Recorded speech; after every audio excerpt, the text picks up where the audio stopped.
본 방송에서 제공하는 투자 정보는 투자 판단에 대한 조언입니다. 방송에서 제공하는 주식의 가치, 가격 상승 및 가격 하락에 대해서는 방송사에서 보장하지 않습니다.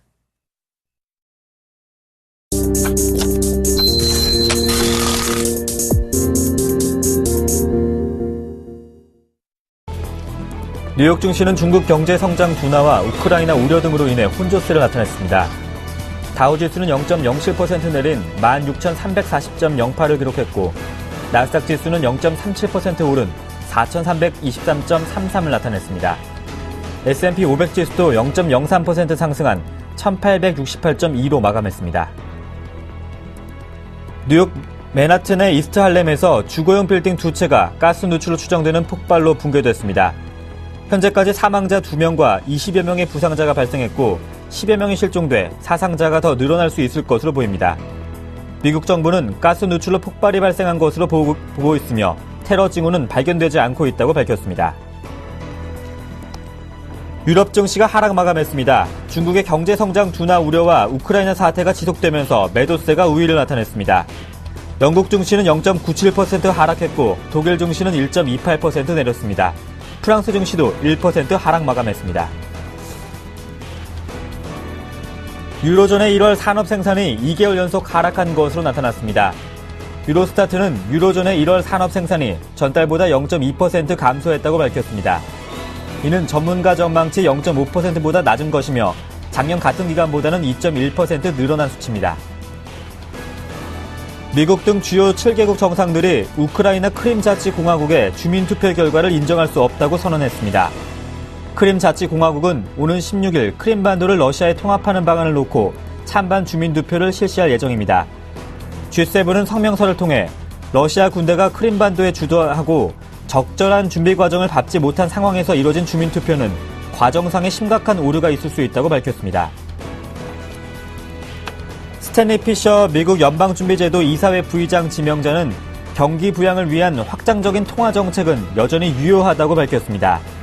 피셔 지명자는 현재의 6.7%라는 실업률도 매우 높다면서 FRB가 매달 자산 매입 규모를 단계적으로 조심스럽게 축소하고 있지만 완전 고용과 가격 안정이라는 FRB의 두 가지 목표를 달성하기 위해서는 확장적 통화 정책의 지속성이 요구된다고 주장했습니다.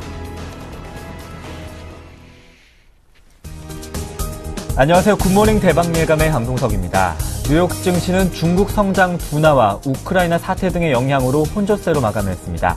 다우지수는 소폭 내린 반면에 나스닥 지수는 5거래일 만에, S&P 500 지수는 3거래일 만에 상승했습니다.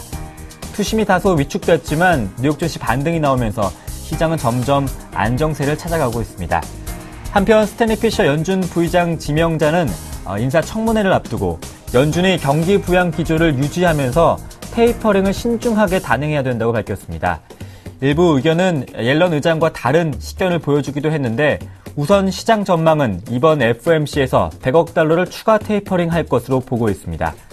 올해 오늘 첫 선물 옵션 만기일과 또 금통위가 있는 날입니다. 어제 비교적 큰 폭으로 하락한 양 증시, 빅 이벤트 사이에서 상승 모멘텀을 찾을 수 있을까요? 굿모닝 대박예감 지금 바로 출발합니다.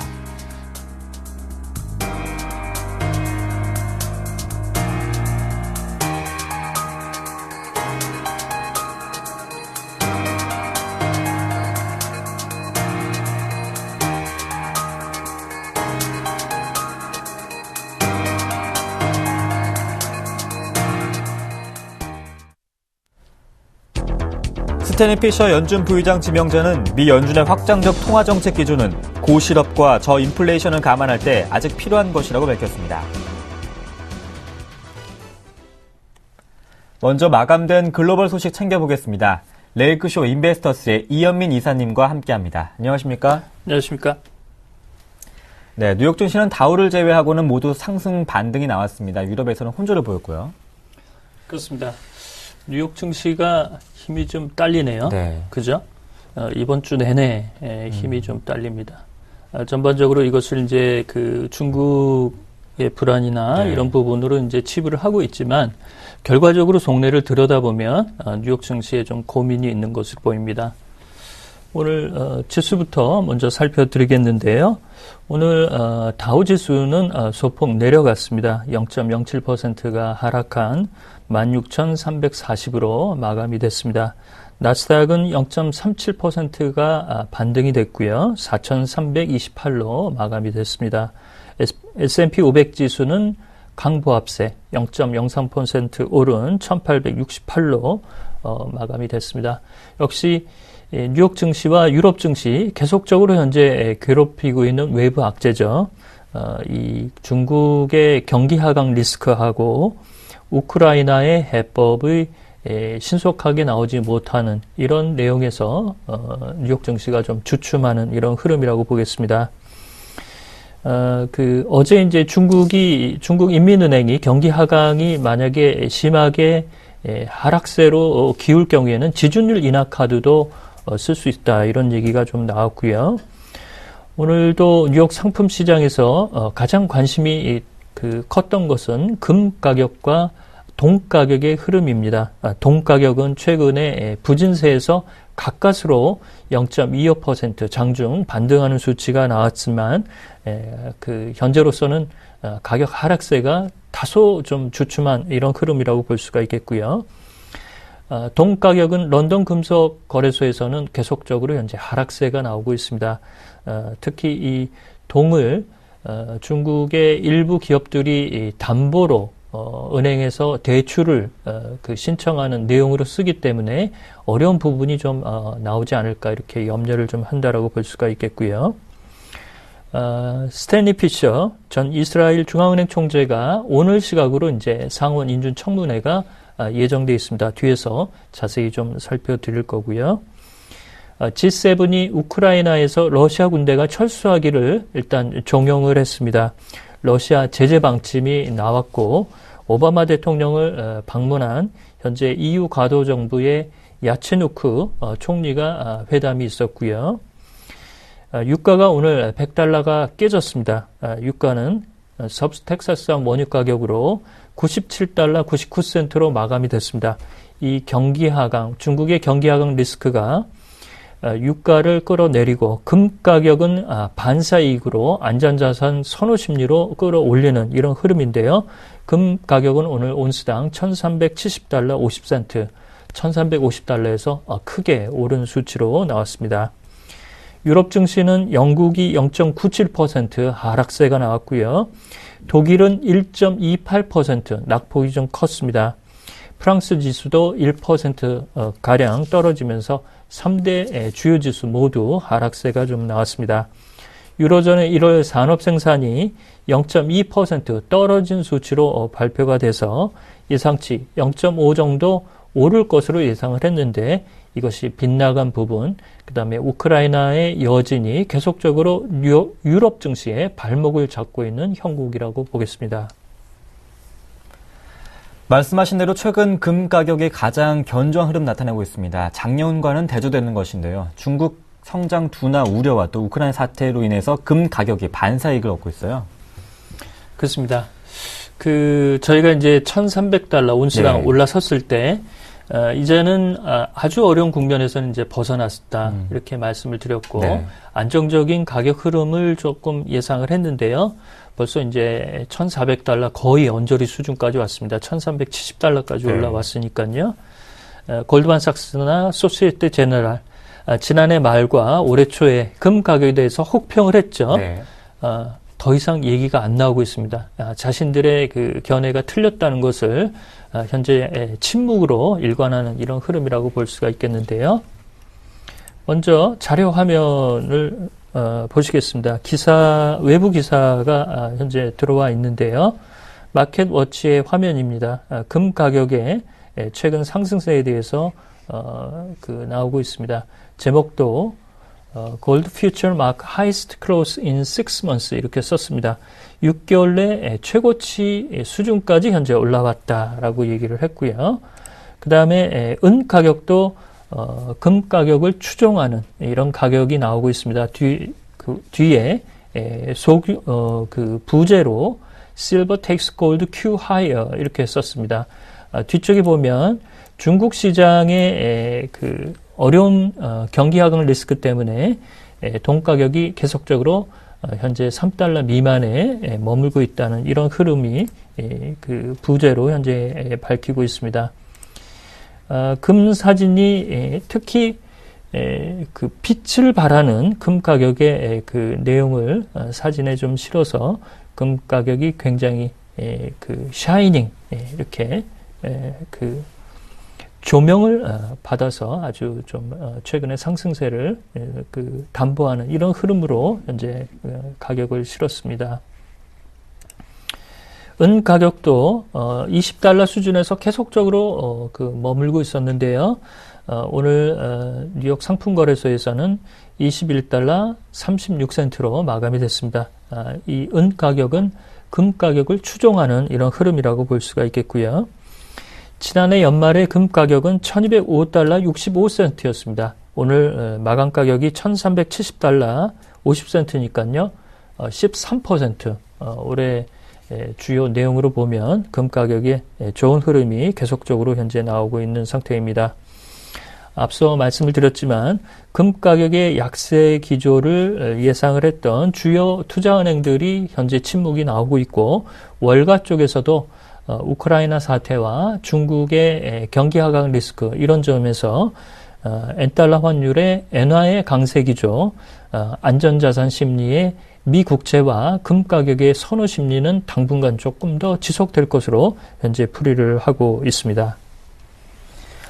네, 앞서 뉴스로도 전해드렸습니다만 스탠리 피셔 연준 부의장 지명자가 이제 인사청문회를 앞두고 연준의 확장적 통화정책 기조는 필요하다 이렇게 이야기했더라고요.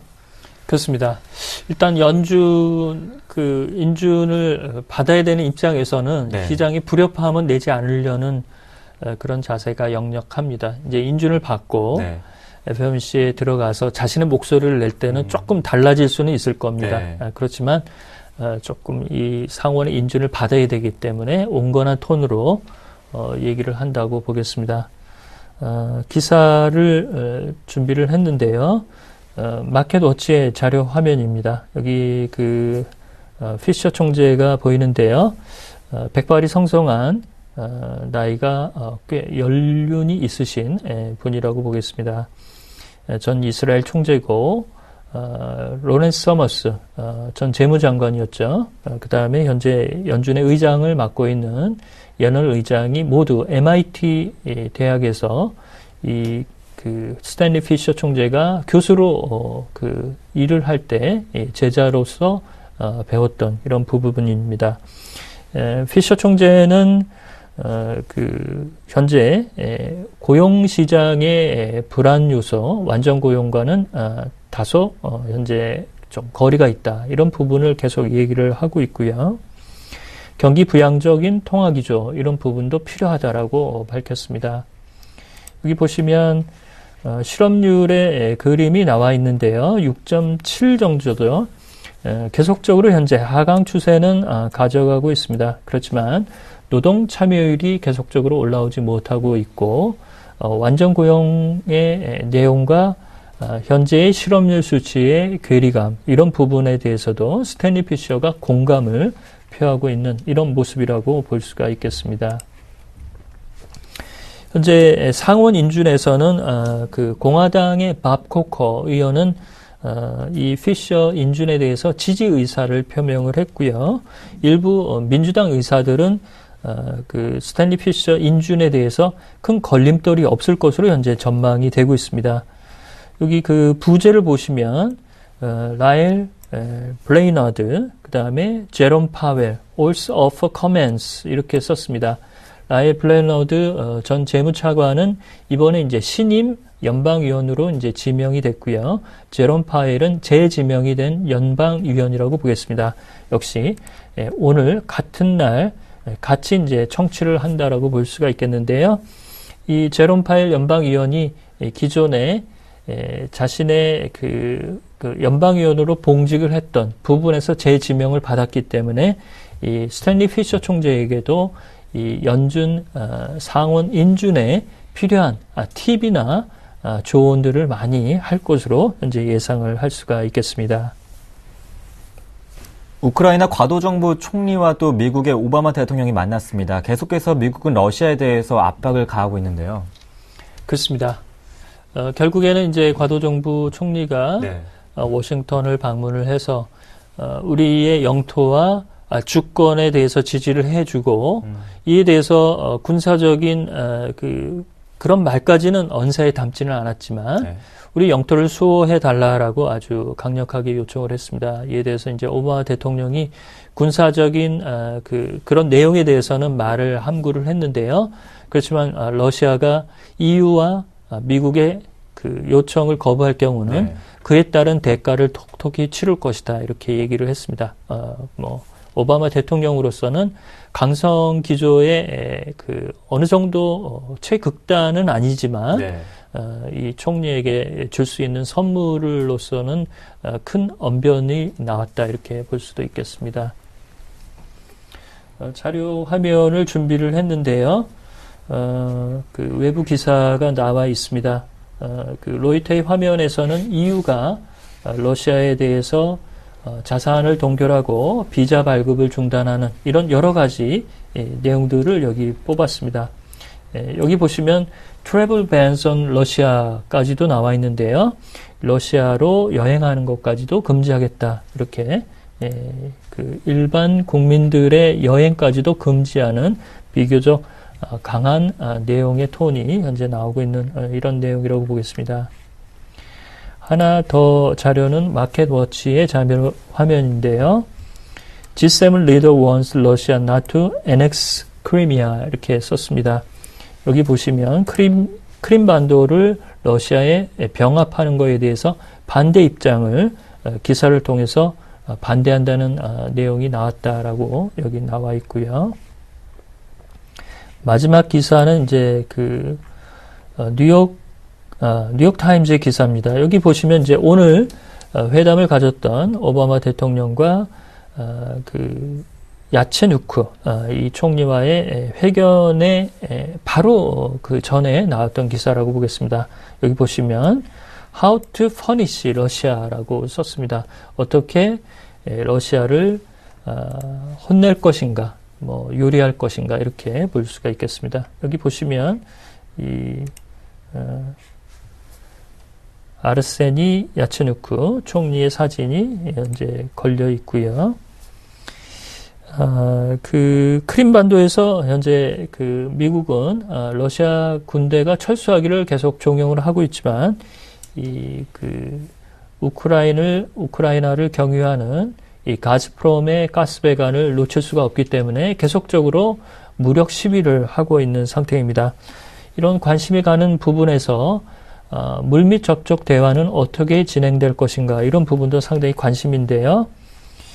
현재 존 케리 국무장관은 영국에 머물고 있고요.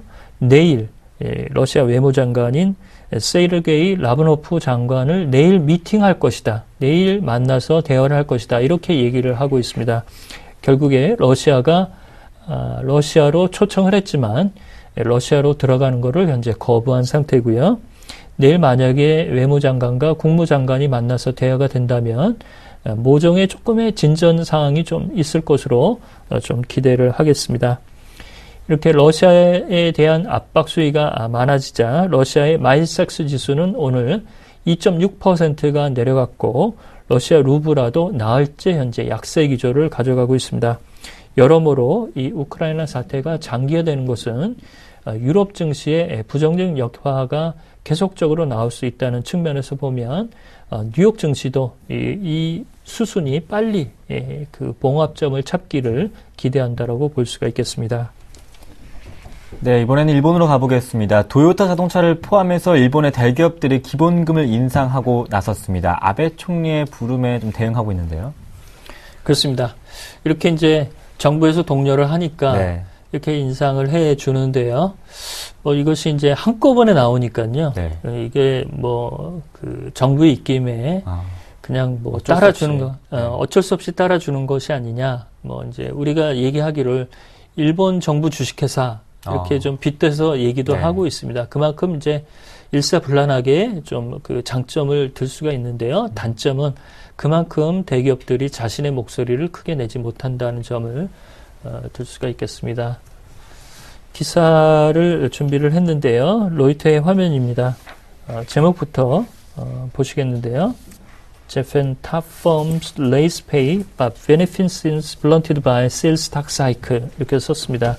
뒤쪽에 sales tax cycle은 이제 4월 초에 5에서 이제 8%로 소비세 인상 때문에 이것이 다소 조금 상쇄될 부분이 있다라고 얘기를 했습니다. 여기 top firms라고 썼으니까요. 복수로 썼으니까 이제 주요 기업들이 현재 망라가 되어 있습니다. 여기 보시면 도요타, 히다치, 파나소닉 뭐 이런 부분들이 계속 나오고 있고요. 도요타의 그 기본급 인상은 6년 만에 이제 들어온다라고 볼 수가 있겠고요. 이 밖에 다른 기업들도 여기 많이 포진이 되어 있습니다. 닛산, 그 다음에 다이하츠, 뭐 이런 내용들이 있는데요. 작은 기업들은 기본급 인상이 조금 모자란 부분이고요. 큰 기업들은 그나마 조금 힘을 내는 이런 모습인데요. 그 내용들을 보면, 대기업들의 평균 인상률은 2.2에서 2.3, 그 다음에 중형기업, 중소기업은 약 2% 남짓 정도를 현재 얘기를 하고 있습니다.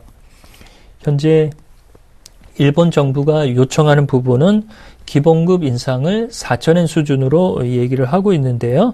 현재 2,700엔, 2,300엔 뭐 이런 내용들이 많이 현재 나오고 있는 부분입니다. 그렇지만 전체적으로 기본급과 연말에 보너스를 합치면 6 내지 7% 정도의 인상폭은 가져갈 것이다 라고 얘기를 해서 그나마 이런 부분은 조금 희망적이라고 볼 수가 있겠는데요. 마지막 기사는 니혼 게이자이 신문 내용입니다. Many Japanese firms agree to basic pay increase 이렇게 제목을 뽑았습니다. 역시 금액이 들어가는 부분을 수치로 많이 얘기가 됐는데요. 여기 보시면 도요타는 기본급을 2,700엔 인상했고 그 다음에 나머지 기업들 이런 부분들도 현재 인상을 고려 중이다라고 썼고요. 니혼 게이자이 신문은 보너스를 합친 부분 기본급과 합쳐서 올해 임금 인상률은 6.8% 정도가 될 것이다 라고 얘기를 했습니다. 4월 달에 일본 증시가 조금 불안하게 움직일 부분을 우리가 잘 살펴야 될 것으로 보이고요. 어제 니케이 지수가 낙폭이 좀 컸습니다. 2.59% 하락한 14,830엔으로 15,000선을 내줬는데요. 이렇게 기본급 인상 여파가 그 주요 기업들의 수익성 부분에 좀 악화 요인이 될 것이다 라는 우려감이 지수를 좀 끌어내렸습니다. 오늘 반등세가 나올 수 있을지 궁금한 대목이라고 보겠습니다.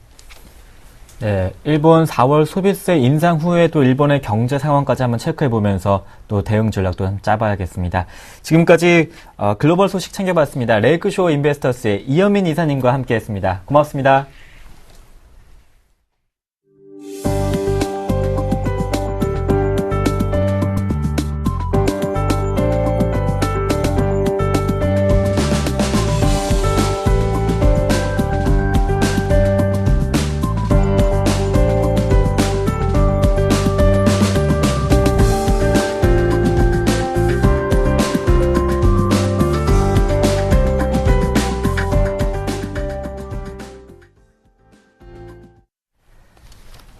네, 오늘장 전략 시간입니다. YG 인베스트의 심기현 대표님과 함께합니다. 안녕하십니까? 네, 안녕하십니까?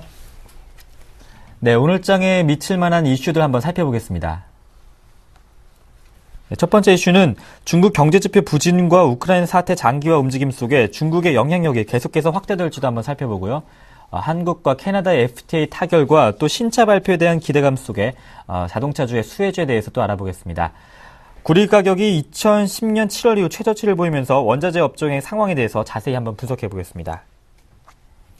네, 계속해서 시장에서는 중국 성장 둔화에 대한 우려가 커지고 있어요. 네, 말씀해 주셨던 대로 경제 성장률 목표치는 어느 정도 네. 시장에 부합하는 모습 보였지만 무역 수지라든가 수출, 수입 이러한 부분에 있어서 경기 지표가 상당히 좀 부진했습니다. 부진하다 예상치를 훨씬 더 하회하는 모습 보였고 또 무엇보다도 정부 정책에 있어서 이 중국 경제에 대한 정부 정책에 있어서 확실한 방향성이 아직까지 나오고 있지 않다라는 거 우리가 기대하는 경제 활성화에 대한 움직임이 나올 수는 있겠지만은 확실한 제스처가 아직까지 안 나오고 있다라는 것이 불안 요인으로 좀 작용해 줄 수가 있겠고 또 중국뿐만이 아니고 러시아 이 지역에 있어서의 지정학적 리스크도 계속적으로 대립 구도가 형성되고 있는 모습 보이고 있습니다. 미국과 러시아 쪽에서의 그런 대립 구도가 조금 더 긴장감이 높아진다라고 한다면은 동북아시아 지역에 있어서의 지정학적 리스크에 따른 우려감이 커질 수가 있는데 그렇게 된다라고 한다면 국내 경기에 있어서는 당연히 외국인 수급이 빠져나갈 가능성이 높다라는 거 사실 어제장 같은 경우에도 3천억 가까운 외국인들에 대한 매도세가 나왔고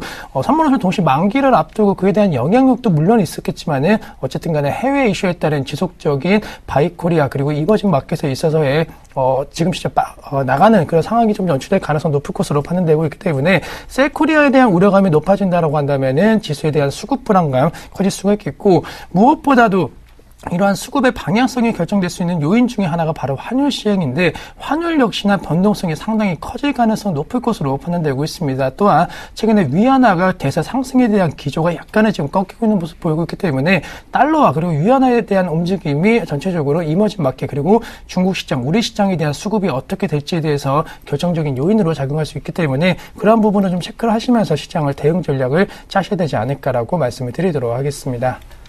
네, 한국과 캐나다의 FTA 타결과 또 현대차 신차 발표를 앞두고 자동차에 대한 기대감이 다시 한번 커지고 있는데요.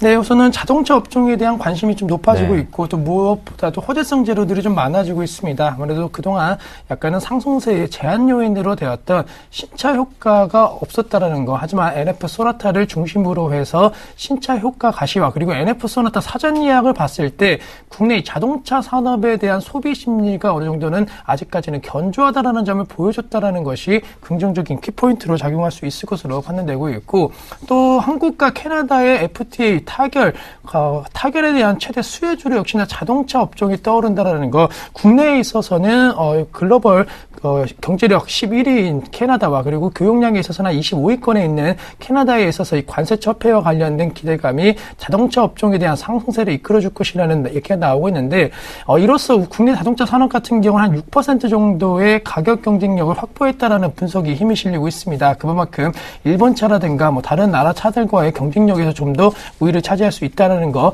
자신감이 조금씩 내비치고 있다라고 말씀드릴 수가 있겠고 또 전기차 산업, 전기차 관련된 본격적인 상용화, 대중화에 대한 움직임이 올해부터 빠르게 나오고 있기 때문에 그동안 약간의 성장성에 대한 의문이 가졌던 자동차 업종의 새로운 성장 동력이 전기차로서 이루어지고 있지 않나라고 말씀드리겠고 전체적으로 대형주 장세의 흐름 속에서 약간 부진한 주가 흐름 나오고 있지만은 실제 모멘텀만 조금 더 나와준다라고 한다면은 최소한의 시장 대비 어느 정도의 반등 가능성은 조금 더 열어두는 것이 이제는 필요할 때가 아닌가라고 말씀을 드리도록 하겠습니다.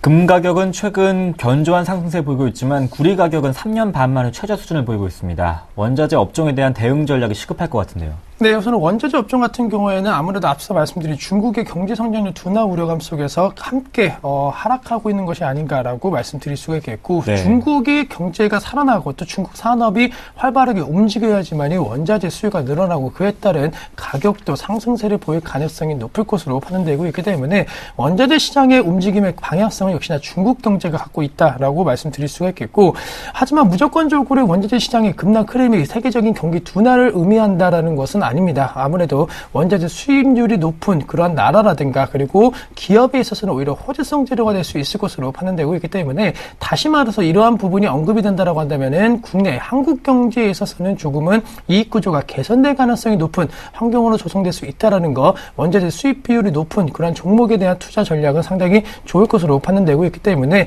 내수주들이 최근에 잘 나가고 있는 이유 역시나 원자재 시장의 가격 하락에 따른 이익 개선율이 높아진다라는 점을 최근에 시장에서 부각되고 있다는 거 기억하자라고 말씀을 드리도록 하겠습니다.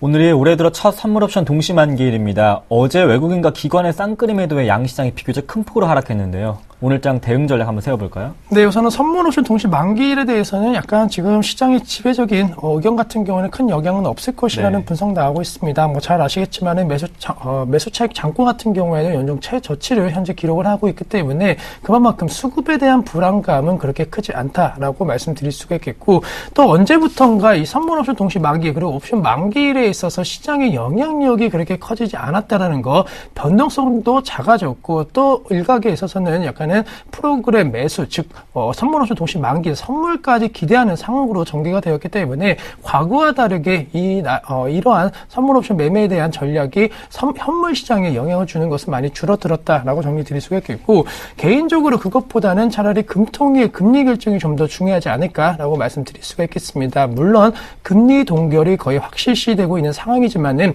금리 동결을 할 때 아무래도 이제 총재가 바뀌기 때문에 그에 대한 앞으로에 대한 전망을 어떻게 하는지에 대해서 상당히 중요한 대목이 될 수 있을 것으로 판단되고 있고, 그에 따라 한국 경제에 대한 펀더멘탈을 어느 정도 가늠할 수 있다라는 거, 그리고 앞으로의 금리 움직임을 만약에 예상을 한다라고 한다면은 채권 시장이라든가 이러한 큰 자금들이 움직이는 시장이 변화될 가능성이 높을 것으로 판단되고 있고, 그러한 영향이 시간이 지나면서 주식시장에도 영향을 끼칠 것으로 판단되고 있기 때문에 금통위의 금리 결정과 그에 따른 코멘트에 좀 더 주목을 해야 된다라고 말씀드릴 수 있겠고, 시장의 불안감이 계속적으로 확대되고 있는 모습 보이고 있습니다. 사실 국내적인 문제도 물론 있겠지만은 해외에 있어서의 문제가 계속적으로 나오고 있다라는 거, 그만큼 국내 시장에 대한 투자자들은 관망 심리가 강할 수밖에 없는데, 이럴 때일수록 시장의 기대치가 많이 낮아진 상황에 있어서는 대안투자, 뭔가 새로운 투자처를 찾으려고 하는 노력군들이 상당히 나올 수가 있기 때문에 대안투자로 부각되는 섹터라든가 업종 그리고 종목에 대해서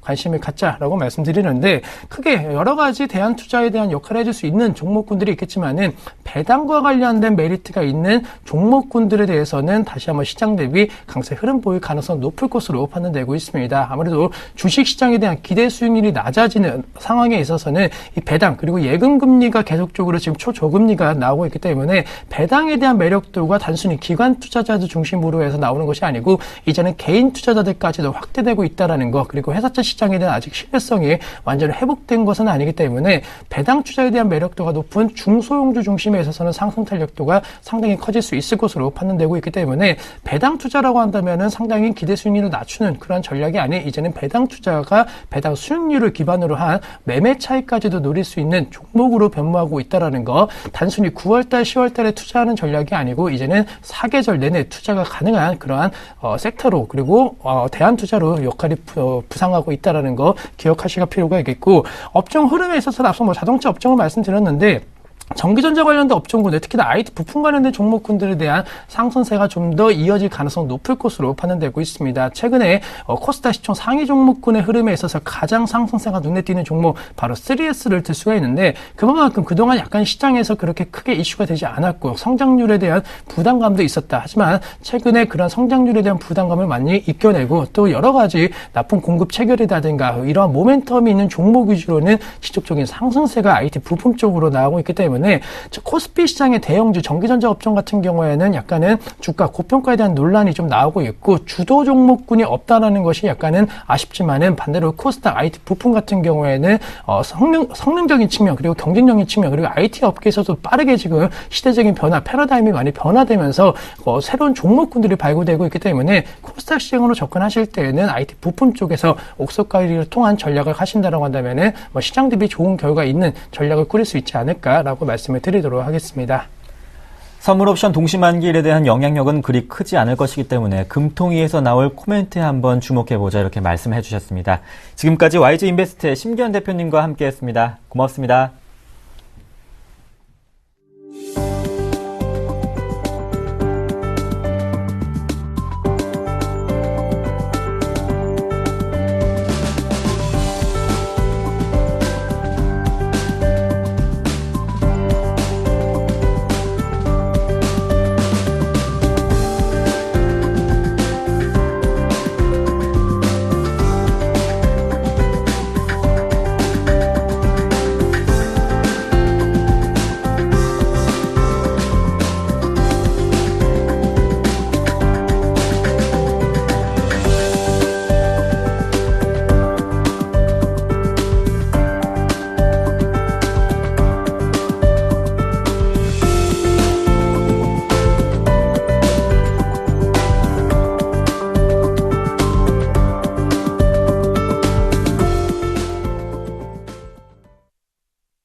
글로벌 인사들의 발언과 이슈에 대해서 색다른 시각으로 숨은 의미를 분석해 보겠습니다. 김동섭의 일당백, IM투자증권 김동섭 이사님과 함께합니다. 안녕하십니까? 네, 안녕하세요.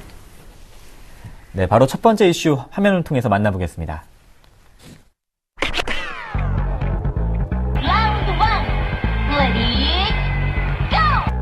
최근 고용과 도매 판매 등 미국의 주요 지표들이 악화되는 모습을 보이고 있으나 이는 침체가 아니라 일시적 부진인 소프트 패치 현상이라고 블룸버그 통신이 보도했습니다. 미국 경제 지금 소프트 패치로 볼 수 있는지 이사님 의견이 먼저 궁금하고요. 지표는 부진하지만 비관적으로만은 보지 않는 의견도 있던데요. 미국 경제 참 신기합니다. 중국이 둔화가 돼도 네. 핌코 같은 데에서는 오히려 미국 경제는 굉장히 견조할 거다. 뭐 이런 얘기 하거든요. 네. 미국에 있는 애널들은 다 입을 맞췄는지 중국과는 전혀 상관없다. 뭐 이런 얘기를 하는데요. 지난번에 그 한파로 인해서 사실 그 침체가 좀 왔어요. 이것은 이제 침체 국면으로 보느냐, 소프트 패치를 보느냐. 소프트 패치가 침체로 가는 경우도 있거든요. 그러니까 소프트 패치로 인식을 했다가 침체로 갈 경우에는 상당히 위험한 그런 상황이 발생하는데, 저도 사실은 제가 지난번 말씀드린 소프트 패치 정도로 보고 있거든요. 물론 그 한파가 너무 길었다라는 것이 좀 문제가 되고 있는 것은 사실이지만, 전체적인 흐름으로 봤을 때는 여전히 지표가 계속 개선될 소지가 굉장히 크다라는 부분이죠. 근데 이제 문제는 이 지표라는 것을 100% 믿기는 좀 부담스럽다라는 겁니다. 그런 것이 아시겠지만은 실업률에서 나타나고 있죠. 구직 포기자들을 포함 안 한 실업률은 의미가 없는데 이것을 가지고 얘기하는 것을 보았을 때는 사실은 어떻게 보면 미국 경기가 완벽하게 회복했다라고 보기도 사실은 어렵죠. 그러나 나오는 수치로 본다 그러면은 일시적인 흐름 정도, 일시적인 침체의 가능성에 대한 부분이 아마 언급될 수 있다라고 봐야 될 것 같고, 그것은 이제 소프트 패치라고 얘기를 하고 있는데요. 미국 경기는 제가 볼 때는 상당히 견조한 흐름을 아마 지속될 것에 대해서는 저도 의견을 뭐 달리하진 않습니다. 문제는 뭐냐면 퀄리티, 질적인 변화, 또 실제로 국민들이 느끼는 체감이 좋아져야 한다는 것이 이제 제 생각이기 때문에 이 부분에 대해서는 이제 연준에서 뭔가 이번 FOMC에서 해답을 줄 것이다. 그러니까 FOMC 회의에서 지난번 한파에 의해서 어려웠던 것은 이제 소프트 패치를 이제 규정하는지 안 하는지가 굉장히 중요할 거라고 봐야 될 것 같고요. 실제로 미국에서 많은 기업들이 아직도 호황을 누리고 있는 것으로 보았을 때는 소프트 패치 정도로 보는 것이 맞지 않을까라는 것은 생각해 봐야 될 것 같습니다.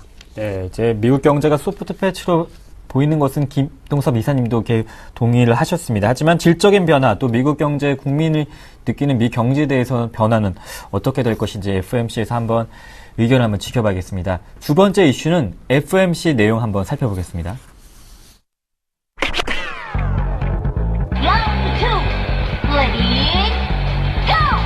우크라이나 사태와 중국 경제 둔화 우려까지 가세한 상황 속에서 다음 주 FOMC 회의를 앞두고 1월 말 등장했던 신흥국 불안이 재현되는 것이 아니냐는 관측이 나오고 있습니다. 전에 이사님 그 신흥국 우려는 조작된 것이다 이렇게 말씀하셨잖아요. 3월 FOMC 후에 최근의 악재들은 어떻게 변화할 수 있을까요? 저는 FOMC 회의에서 네. 그 선제 안내, 금리 인상에 대한 선제 안내만 명확하게 해준다면 신흥국 위기는 어렵게 가지 않을 것이다 라고 판단하는 사람 중에 한 명입니다. 신흥국은 조작됐다. 이건 맞을 겁니다. 왜 그러냐면 전 세계의 50% 정도의 경제 규모가 신흥국에 있습니다. 2008년도에 그 미국이 금융위기가 왔을 때 양적완화를 했지만 미국 경기가 살아난 것은 미국에서 생산한 제품을 신흥국이 소비를 해줘서 가능했다라는 거죠. 근데 만약에 신흥국이 위기가 왔다? 그럼 그 위기는 누가 다시 받을까요? 미국이 그만큼 전 세계 GDP를 많이 차지하고 있는데 미국한테 그 영향이 갈 거라는 거죠. 근데 미국에는 많은 그 투자가들이나 경제가들 미국은 견조하게 성장할 거다. 신흥국이 소비를 안 해주는데 미국이 성장한다? 이거는 또 어불성설이죠. 말도 안 된다. 결국 미국이 정말 살아나는 게 맞다면 신흥국은 일시적 불안감 정도로 봐야 될 거다라는 부분이고요. 다만 지금 그 신흥국 중에서 선두에 있는 중국이 굉장히 둔화되는 가능성이 있고 또 우크라이나 사태가 있면서 지정학적인 리스크가 또 커지는 상황이 있고 이러한 부분들이 신흥국 위기감을 불러일으키고 있고 테이퍼링을 함으로 인해서 금리 인상 시점에 다가왔다는 불안감에 투자가들이 돈을 빼는 그런 과정인데 만약에 테이퍼링 외에 금리 인상에 대한 선제 안내를 준다면 당연히 여유롭게 투자를 할 것이다라는 생각을 해봐야 될 것 같고요. 그다음에 지난번 G20 재무장관회에서도 이 자네 델런이 신흥국의 어떤 그 생각을 어느 정도 알겠다라고 얘기를 하면서 무슨 얘기를 했냐면 4월에 그 IMF에서 이 테이퍼링으로 인한 나올 수 있는 시나리오들을 보고서로 보고를 하고 그걸 가지고 시장 얘기를 하자 뭐 이렇게 얘기가 됐거든요. 이런 부분을 본다면은 FMC에서 신흥국을 위한 뭔가 조치는 준비가 될 수도 있지 않겠느냐. 물론 아까 말씀하신 선제 안내만 돼도 많이 되겠지만 그래서 적어도 통화 수합 같은 걸 통해서 달러 공급을 무제한으로 가져가는 방법을 한번 연구해 볼 필요성이 있다라는 부분이죠. 그러니까 어쩌면 미국에서 계속 미국 경기가 견조하다고 얘기하는 것은 그들도 신흥국 위기가 굉장히 조장됐다라고 생각하는 것이 아닐까 이런 생각을 한번 해봐야 될 것 같고요. 이제 걱정되는 것은 이제 중국의 그 불안감이 얼마나 지속될 거냐 이거에 대한 싸움인데 중국도 그 금융급약을 하는 과정 속이기 때문에 어쩔 수 없는 상황이다라고 판단한다면 그리 오래 가지 않을 것이라고 봐야 될 것 같고 오히려 이번 FMC를 통해서 신흥국들의 어떤 불안감이 다소나마 해소될 소지가 굉장히 크다라는 부분. 그렇다면 결국 금융에 대한 위기보다는 이제는 우크라이나 사태에 관심을 좀 가질 필요성이 있는데 이것도 사실은 제가 볼 때 큰 문제가 없다라고 보여지고 있기 때문에요. 이번 FMC가 시장에 시사하는 바는 아마 클 것이다. 특히 FMC 의원들 사이에서도 선제 안내, 매파와 비둘기파들 사이에서도 선제 안내의 변화는 꼭 필요하다라는 얘기가 나오는 것을 봤을 때는 기대가 되고 있다라고 봐야 될 것 같습니다.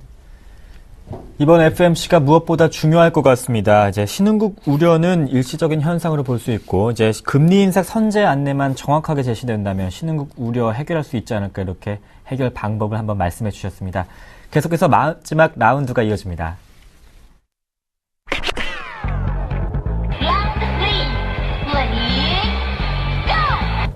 오늘 금통위에서 기준금리가 동결될 것이란 전망이 우세한 가운데 김중수 총재의 마지막 금통위보다 이주열 차기 총재 내정자의 19일 인사청문회에 관심이 쏠려 있습니다.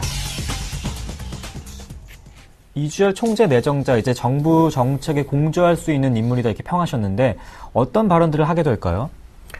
일단 금통위는 뭐 아무 의미 없다라고 봐야 될 거예요. 금리 인하해도 별 의미가 없습니다.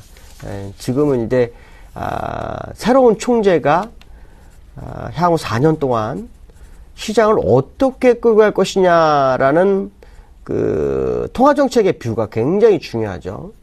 근데 이제 이 이주열이라는 분은 아시겠지만 한국은행 내부 승진이나 거의 똑같습니다. 그러니까 내부자 출신이 총재가 되는데 아마도 제가 볼 땐 정부정책과 공조에 대한 아마 언급이 굉장히 클 거고 디플레에 대한 부분을 아마 얘기할 확률이 굉장히 높다. 그러니까 디플레가 나온다는 얘기, 그 얘기가 나오거나 그의 생각이 그런 부분에 가 있다는 것은 금리 인하 기조 가능성 굉장히 높고 통화 완화 기조 가능성이 굉장히 클 것이다라는 생각을 해야 될 것 같고요. 실제로 이 얘기를 안 하면 청문회 통과가 어렵죠. 왜 그러냐면 김진수 총재 때 계속해서 정부는 디플레 우려 때문에 경기를 살려야 한다라는 거로 인해서 현우석 장관이 경제개혁을 갖고 나왔었고 정부는 그 독립기관이지만 한국은행에서 정부를 도와서 뭔가를 해주기를 바랬는데 사실은 마지못해서 하거나 시장의 뷰를 자꾸 꺾어버리는 듯한 그 발언이 굉장히 많았습니다. 근데 아시겠지만 제가 왜 이런 말씀을 드리냐면 전 세계의 중앙은행 총재들을 한번 들여다보십시오. 뉴스를 보신 분들은 아시겠지만 미국의 벤 버냉키 의장, 지금 이제 자넷 옐런으로 바뀌죠. 마리오 드라기 총재, 또 일본의 구로다. 공통점이 뭡니까? 공통점이 뭐냐면 경기를 살리기 위해서 나는 뭐든지 하겠다라는 나를 따르라라는 식의 어떤 그 뷰를 형성함으로 인해서 투자가들의 안정성을 추구했다는 거죠. 근데 이전에 그 총재는 그런 건 없었습니다. 그냥 뭐 물가가 뭐 안정된 것 같다. 지금 할 필요가 있겠느냐. 금리 인하하면은 결과가 어떻게 될지 모른다. 이러한 얘기는 사실 시장엔 필요하지 않습니다. 시장이 원하는 것은 방향성을 제시하는 게 굉장히 중요하죠. 아마 이런 거 한번 보신 적 있을 것 같습니다. 감기 환자하고 암 환자가 병원을 갔는데 의사가 차트를 잘못 보고 감기 환자는 암이니까 조심해야 한다. 그런 얘기를 했죠. 그러니까 금방 의지가 꺾이면서 세상을 떠나는 경우가 있었고, 암 환자한테는 감기가 조금만 쉬면 괜찮습니다 그랬더니 금방 활기를 회복하면서 살아났다라는 겁니다. 제가 이 말씀 드리는 이유는 김중수 총재뿐만 아니라 다 차기 총재는 바로 이 의사처럼 돼야 한다. 환자에게 당신 병이 굉장히 중하다라기보다는 할 수 있다라는 것을 실어주는 사람이 돼야 한다고 본다면 지금 이주열 총재가 해야 될 일은 바로 이 부분이다라는 거죠. 그러니까 이 부분을 아마도 인사청문회에서 상당히 신경을 쓸 것이다라고 본다면 우리나라 시장 그동안 정책공조에서의 어떤 불협화음을 해결하는 아주 좋은 시기가 될 거라고 판단했을 경우에 결국 인사청문회가 시장의 관전 포인트가 될 것이고, 이것은 결국 외국인들이 우리나라에서 향후 금리나 통화정책을 보고 투자를 더 늘릴 것이냐 말 것이냐도 결정할 확률이 높다라고 판단해야 될 것 같습니다. 네, 이제 정부 정책과 공조할 수 있는 이야기들, 또 시장을 살릴 수 있는 분위기가 조성될 것 같은 예감이 들고 있습니다. 오늘 선물 옵션 동시만기일입니다. 어제 비교적 큰 폭으로 빠진 양 증시가 좀 걱정되긴 하는데, 뉴욕 증시 다우지수를 제외하고는 그래도 소폭의 반등이 나왔잖아요. 오늘 증시 전망을 해주신다면요? 저는 어저께 하락이 좀 굉장히 깊었기 때문에 어저께 하락은 어떻게 보면 쿼드러블을 하루를 앞두고 이벤트성 하락했을 확률을 좀 열어두고 있고요. 중국의 불안감이 굉장히 컸지만 중국 문제는 제가 볼 때는 큰 문제 없이 넘어갈 거라고 봅니다.